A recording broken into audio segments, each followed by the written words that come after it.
வணக்கம். இன்னைக்கு நாம ஸ்ரீமத் சுவாமி சித்பவானந்தரோட டெய்லி டிவைன் டைஜஸ்ட்ல இருந்து அக்டோபர் 22 தேதிக்கான ஒரு சிந்தனையை கொஞ்சம் ஆழமா பார்க்க போறோம். ஆமா, அதோட தலைப்பு மாபெரும் பாதுகாப்பு. ரொம்ப இன்ட்ரெஸ்டிங்கான தலைப்பு. நிச்சயமா, பாதுகாப்பு. இந்த வார்த்தையை கேட்டதும் நமக்கு என்ன தோணுது?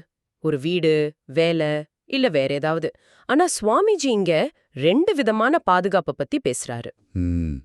என்னன்னா அது? ஒன்னு இறைவனோட அருள், அதாவது கண்ணுக்கு தெரியாத ஒரு கவசம் மாதிரி. இன்னொன்னு நாமளே உருவாக்கிக்கிற தூய்மையான வாழ்க்கை முறைங்கிற பாதுகாப்பு. ஓ, ரெண்டுமே பவர்ஃபுல்லான ஐடியாஸ் மாதிரி தெரியுதே. ஆமா, இது ரெண்டும் எப்படி ஒன்னோட ஒன்னு சேருது, இது நம்ம பாதுகாப்பு குறித்த தேடலுக்கு எப்படி உதவும்னு கொஞ்சம் விரிவா பார்க்கலாம் வாங்க. சரி, பார்க்கலாம். முதலாவதா சுவாமிஜி சொல்ற கருத்து, இறைவனோட அருள் அல்லது விதி ஒரு மாபெரும் பாதுகாப்பு. Providence is the great protection அப்படின்னு சொல்றாரு. ப்ராவிடன்ஸ், அதாவது இயற்கையில தொடர்ந்து அழிவுகள் நடந்துகிட்டே இருந்தாலும் உயிரினங்கள் இறைவனோட அருளால பாதுகாக்கப்படுதுன்னு சொல்றாரு. இது கேட்கும்போது கொஞ்சம் ஆச்சரியமா இருக்கு இல்லையா? ஆமா, நிச்சயமா. ஏன்னா நம்ம சுத்தி எத்தனையோ அழிவுகளை பார்க்கறோம். கரெக்ட். சுனாமி, பூகம்பம், புயல்னு எவ்ளோ சீற்றங்கள், அதுக்கு நடுவுலயும் உயிர்கள் தப்பிச்சு வாழ்க்கை தொடருது. இந்த ப்ராவிடன்ஸ்ங்கிற கண்ணுக்கு தெரியாத சக்திய பத்தி நீங்க என்ன நினைக்கிறீங்க? இது வெறும் விதியா இல்ல அதுக்கும் மேலையா? இது ரொம்ப ஆழமான ஒரு கேள்விங்க. இங்க ப்ராவிடன்ஸ்னு சுவாமிஜி சொல்றது வெறும் விதி இல்லனா தற்செயல் நிகழ்வு. அதை தாண்டி ஒரு மாதிரியான பராமரிப்பு சக்தி, ஒரு வழிகாட்டும் தன்மைன்னு புரிஞ்சுக்கலாம்னு நினைக்கிறேன். பராமரிப்பு சக்தியா? ஆமா, பாருங்க, இயற்கையோட சீற்றங்களை நாம செய்தியில பார்க்கறோம், அதோட பயங்கரத்தை உணர்றோம். ஆனா அதே இயற்கையில அந்த பெரிய அழிவுகளுக்கு அப்புறமும் மெதுவா உயிர்கள் துளிர்க்குது. ஆமா, பாத்திருக்கோம். தங்களை அதுக்கேத்த மாதிரி மாத்திக்கிட்டு வாழ்வதை தொடருது. ஒரு சின்ன செடி பாறை இடுக்குல வளர்றதா இருக்கட்டும், இல்ல ரொம்ப கஷ்டமான சூழலையும் விலங்குகள் தன் குட்டிகளை காப்பாத்துறதா இருக்கட்டும், இதையெல்லாம் பார்க்கும்போது ஏதோ ஒரு ஒழுங்கு, ஒரு பாதுகாப்பு இயங்கிட்டே இருக்கிற மாதிரி தோணுது இல்லையா? உண்மைதான். இதத்தான் ஒரு தெய்வீக பராமரிப்பு இல்லனா இறை சித்தத்தோட வெளிப்பாடுன்னு ஆன்மீக பார்வையிலையும் தத்துவ ரீதியிலையும் பார்க்கறாங்க. இது எவ்வளவு குழப்பம் இருந்தாலும் ஒரு பாதுகாப்பு வலை பின்னப்பட்டிருக்குங்கிற நம்பிக்கையை தருது. நீங்க சொல்றது சரிதான். அந்த நம்பிக்கை கஷ்ட காலங்கள்ல ஒரு பெரிய பலமா இருக்கும். ஆனா இதுல ஒரு சின்ன சந்தேகம் வருது. கேளுங்க. சில பேர் எல்லாம் விதிப்படிதான் நடக்கும், இறைவன் பாத்துக்குவான் அப்படின்னு நினைச்சுக்கிட்டு தங்களுடைய முயற்சியை குறைச்சுக்க வாய்ப்பு இருக்கா? இந்த ப்ராவிடன்ஸ் மேல இருக்கிற நம்பிக்கை நம்மள ஒரு மாதிரி செயலற்றவர்கள் ஆக்கிடுமா? இது ஒரு நல்ல கேள்வி. ப்ராவிடன்ஸ்ங்கிறத நாம சரியா புரிஞ்சுக்கணும். இது சோம்பேறித்தனத்துக்கான ஒரு லைசன்ஸ் இல்ல. ஓகே. அதுக்கு பதிலா நம்மளோட முழு முயற்சியும் செஞ்சதுக்கு அப்புறம் அதோட விளைவுகளை பத்தின தேவையில்லாத கவலையிலிருந்து விடுபட உதவுற ஒரு மனப்பான்மைன்னு சொல்லலாம். புரியலையே, கொஞ்சம் விளக்க முடியுமா? இப்ப நீங்க ஒரு விவசாயின்னு வச்சுக்கோங்க. நிலத்தை உழுது, விதைச்சி, தண்ணி பாய்ச்சி, உரம் போட்டு, தன்னால முடிஞ்ச எல்லா வேலையும் செய்றீங்க. கரெக்டா? சரி. ஆனா மழை சரியா பெய்யாம போகலாம். இல்லனா அளவுக்கு அதிகமா பெஞ்சு பயிரையே அழிக்கலாம். இது நம்ம கையில இல்ல. ஆமா, அது நம்ம கையில இல்ல. இங்கதான் ப்ராவிடன்ஸ் மேல நம்பிக்கை வருது. என்னால முடிஞ்சதை நான் செஞ்சிட்டேன், மத்தது அவன் செயல் அப்படின்னு நினைக்கும்போது ஒருவேளை தோல்வி வந்தா கூட ரொம்ப மனசு உடைஞ்சு போகாம அடுத்த முயற்சிக்கு தயாராக முடியுது. ஓ, அப்படியா? ஆமா, இது ஒரு விதமான மன உறுதி, ஒரு சைக்கலாஜிக்கல் பாதுகாப்புன்னு கூட சொல்லலாம். இது செயலற்ற நிலை இல்ல, அதுக்கு பதிலா செஞ்ச செயலோட பலன் மேல இருக்கிற பிடிப்ப விடுற நிலை. சரி சரி, இப்ப புரியுது. அதாவது முயற்சியை கைவிட சொல்லல, ஆனா ரிசல்ட் நம்ம கையில இல்லங்கறத உணர்ந்து மன அமைதியோட இருக்க சொல்லுது. சரி, இப்ப 2வது பாதுகாப்புக்கு வருவோம். தூய்மையான வாழ்க்கை. ஆமா, தூய்மையான வாழ்க்கை ஒரு மாபெரும் பாதுகாப்பு. Clean living is the great protection சொல்றாரு. இது எப்படிங்க சுத்தமா வாழ்றது எப்படி பாதுகாப்பா இருக்கும்? இதுக்கு அவரே விளக்கம் சொல்றாரு பாருங்க. தூய்மையான வாழ்க்கை வாழ்றவர் எப்படிப்பட்டவர்? எதையும் மறைக்கிறதில்ல, சரி, யாரையும் காயப்படுத்துறதில்ல, யாருக்கும் பயப்படுறதில்ல, யாரையும் ஏமாத்துறதில்ல. ரொம்ப முக்கியமா அவருடைய நடத்தை எப்போதும் வெளிப்படையானது. ஓ, வெளிப்படைத்தன்மை, ஓபன் கண்டக்ட். ஆமா, இந்த வெளிப்படைத்தன்மையும் நேர்மையும் நடைமுறை வாழ்க்கையில் எப்படி ஒரு பாதுகாப்பா இருக்குன்னு கேக்குறீங்க இல்லையா? ஆமா. ஏதாவது உதாரணம் இருக்கா? நிச்சயமா.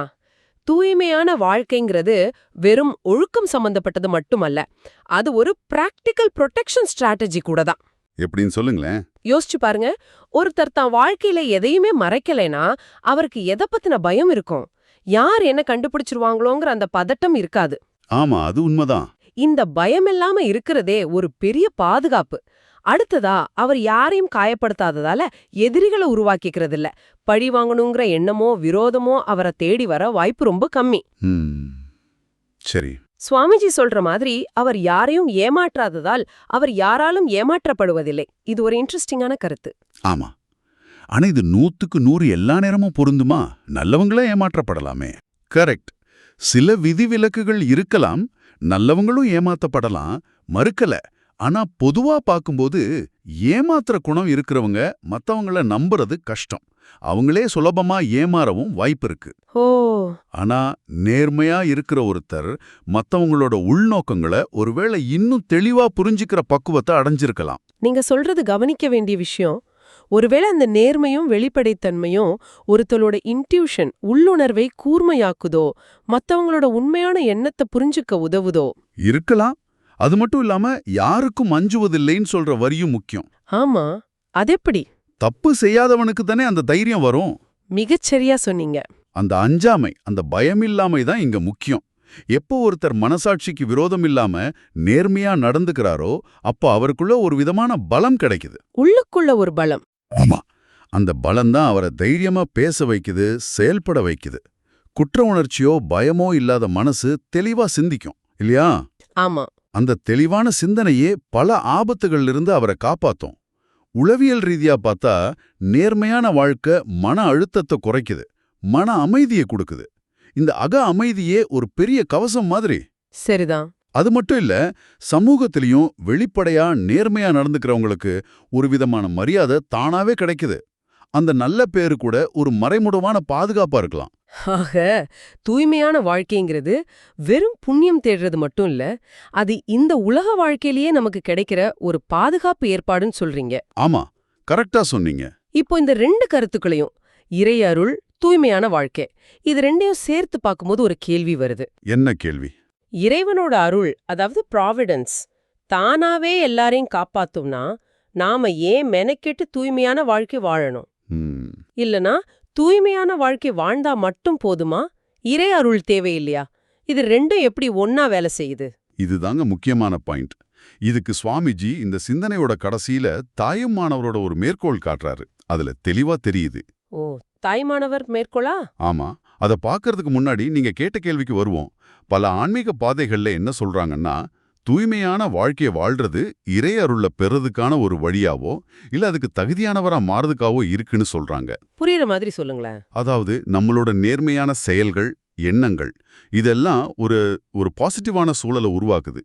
அது இறை அருளை ஈர்க்குது, இல்லனா நாம் அதை பெறதுக்கு தகுதியானவர் ஆகுறோன்னு ஒரு நம்பிக்கை. உதாரணத்துக்கு, ஒரு கண்ணாடி சுத்தமா இருந்தாதான் சூரிய ஒளியை நல்ல பிரகாசமா பிரதிபலிக்க முடியும் இல்லையா? ஆமா. அது மாதிரி தூய்மையான மனசு இறையருள உணரவும் பெறவும் திறந்திருக்குன்னு சொல்லலாம். அதே நேரம் கடவுள் நம்பிக்கை ரொம்ப வலுவா இருக்கும்போது அதுவே ஒருத்தரை தூய்மையா வாழ தூண்டுது. எப்படி? கடவுள் பார்த்துக்கிட்டு இருக்காருங்கிற எண்ணம் நம்மள தப்பு செய்யறதுலேருந்து தடுக்குது. அதனால இது ரெண்டும் ஒன்னோடொன்னு சம்பந்தப்பட்டது, ஒன்னு பலப்படுத்துது. ரொம்ப அருமையா விளக்குனீங்க. சரி, இப்போ தாயுமானவரோட அந்த பவர்ஃபுல்லான வரிகளுக்கு வருவோம். சொல்லுங்க. ஆண்டவரே, உமது பாதுகாப்பு எனக்கு இருந்தால் எனக்கு என்ன தீங்கு செய்ய முடியும்?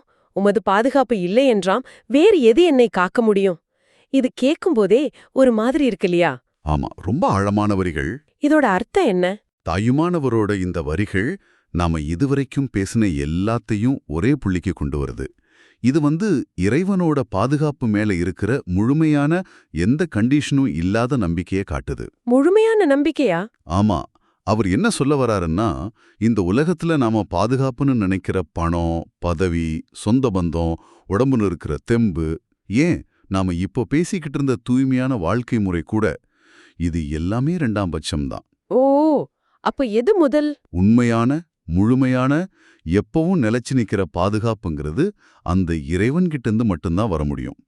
அவரோட பாதுகாப்பு நமக்கு கிடைச்சிட்டா அதுக்கப்புறம் வேற எந்த சக்தியாலையும் நமக்கு தீங்கு செய்ய முடியாது. ஒருவேளை அந்த இறை பாதுகாப்பு இல்லைன்னா உலகத்துல இருக்கிற மத்த எந்த பாதுகாப்பாலையும் நமக்கு ஒரு பிரயோஜனமும் இல்லை. இது ஒரு முழுமையான சரணாகதி நிலை. அப்சல்யூட் டிபெண்டன்ஸ்னு சொல்லுவாங்கல்ல, அதுதாங்க இது. முழுமையான சரணாகதி. அப்போ தூய்மையா வாழ்றது முக்கியம்தான், ஆனாலும் அது மட்டுமே போதாது. கடைசி பாதுகாப்புங்கிறது அந்த இறை சக்திய நம்பி இருக்கிறது தான் தாயுமானவர் சொல்றாரு. ஆமா, அழுத்தம் திருத்தமா சொல்றாரு. ஆனா இந்த முழுமையான சார்பு நிலை அது இன்னைக்கு உலகத்துல சாத்தியமா? நாம எல்லாத்துக்கும் பிளான் பண்றோம், இன்சூரன்ஸ் எடுக்கிறோம், முன்னெச்சரிக்கையா இருக்கோம். இதுல கடவுளை மட்டும் நம்பி இருக்கிறது எப்படி? இது நடைமுறைக்கு ஏத்த ஒரு முக்கியமான கேள்விதான். தாய்மானவர் சொல்றது உலகத்துல நாம செய்ய வேண்டிய வேலைகளை, முயற்சிகளை கைவிடணும்னு இல்ல. அப்புறம் நாம செய்ய வேண்டிய கடமைகளை, எடுக்க வேண்டிய முன்னெச்சரிக்கை நடவடிக்கைகளை தொடர்ந்து செய்யணும். ஆனா அதெல்லாம் இருந்தா போதும்னு அது மேல முழுசா நம்பிக்கை வைக்கிறதுக்கு பதிலா, அதையெல்லாம் தாண்டி ஒரு சக்தி இருக்கு, அதோட அருள் தான் உண்மையான பாதுகாப்புங்கிற புரிதலோட செயல்படணும். ஓ, புரியுது. இல்ல, ஆனா இது இருந்தா போதும், எனக்கு ஒண்ணுமே ஆகாதுன்னு இருமாப்போட நினைக்கிறது தான் தவறு. அந்த ஏற்பாடுகளையும் தாண்டி ஆபத்து வரலான்னு உணர்ந்து கடைசி நம்பிக்கையா இறைவனை நம்புறது தான் தாயுமானவர் சொல்ற நிலை. இது பயத்தை போக்கி மன அமைதியை கொடுக்கும். ரொம்ப தெளிவா விளக்குனீங்க. ஆக இன்னைக்கு நாம சுவாமி சித்பவானந்தரோட சிந்தனைகள் மூலியமா 2 விதமான பாதுகாப்பை பத்தி பேசணும். ஆமா, ஒன்னு, இயற்கையோட சீற்றங்களுக்கு நடுவுலயும் உயிர்களை காக்கிற இறைவனோட கண்ணுக்கு தெரியாத அருள், ப்ராவிடன்ஸ். இது நம்ம கண்ட்ரோல்ல இல்ல, ஆனா நம்பிக்கையும் மன உறுதியும் கொடுக்குது. சரி. இன்னொன்னு, நம்ம முயற்சியால அடையக்கூடிய பாதுகாப்பு, நேர்மை, வெளிப்படைத்தன்மை, மத்தவங்களுக்கு தீங்கு செய்யாம இருக்கிறது. இந்த மாதிரி குணங்களோட வாழ்ற தூய்மையான வாழ்க்கை. Clean living. இது நமக்கு பயம் இல்லாமையும் மன அமைதியையும் சமூகத்துல நல்ல மதிப்பையும் தருது. கடைசியா தாயுமானவரோட வரிகள் மூலமா இந்த 2 பாதுகாப்பையும் தாண்டி இறைவனோட அருள் தான் மிக உயர்ந்த முழுமையான பாதுகாப்புங்கிறத உணர்ந்தோம். ஆமா, தூய்மையான வாழ்க்கை அந்த அருளை பெறதுக்கு உதவலாம். ஆனா இறுதி நம்பிக்கை அந்த இறை சக்தி மேலதான் இருக்கணும். அருமை. சரி, இப்போ இத கேட்டுட்டு இருக்கிற உங்களுக்கான ஒரு சிந்தனை. சுவாமிஜி சொல்ற இந்த 2 பாதுகாப்பு முறைகள், அதாவது ஒரு பெரிய சக்தியை நம்பி இருக்கிறது ப்ராவிடன்ஸ், இன்னொன்னு நம்மளோட தனிப்பட்ட நேர்மை, ஒழுக்கத்தோட சக்தி கிளீன் லிவிங், இது உங்க சொந்த வாழ்க்கையில எப்படி இருக்கு? நல்ல கேள்வி. நீங்க எதுல அதிக நம்பிக்கை வைக்கிறீங்க? உங்களுக்கு உண்மையான பாதுகாப்புங்கிற உணர்வை தருது எது? அது நீங்க வாழுற சூழலா, உங்க செயல்களா, இல்ல உங்க ஆழமான நம்பிக்கையா? யோசிக்க வேண்டிய விஷயம். ஒருவேளை இது 2ம், உங்க செயலும் உங்க நம்பிக்கையும் எப்படி சேர்ந்து உங்களுக்கு பாதுகாப்பை தருது, இல்லனா எப்படி தர முடியும்? இத கொஞ்சம் யோசிச்சு பாருங்க. இந்த உலகத்துல பாதுகாப்பு பத்தின உங்க தனிப்பட்ட பார்வை என்னன்னு ஆராய்ஞ்சு பார்க்கிறது பயனுள்ளதா இருக்கும்னு நினைக்கிறேன். நிச்சயமா. இந்த ஆழமான சிந்தனைகள்ல எங்களோட இணைஞ்சதுக்கு நன்றி. மீண்டும் சந்திப்போம்.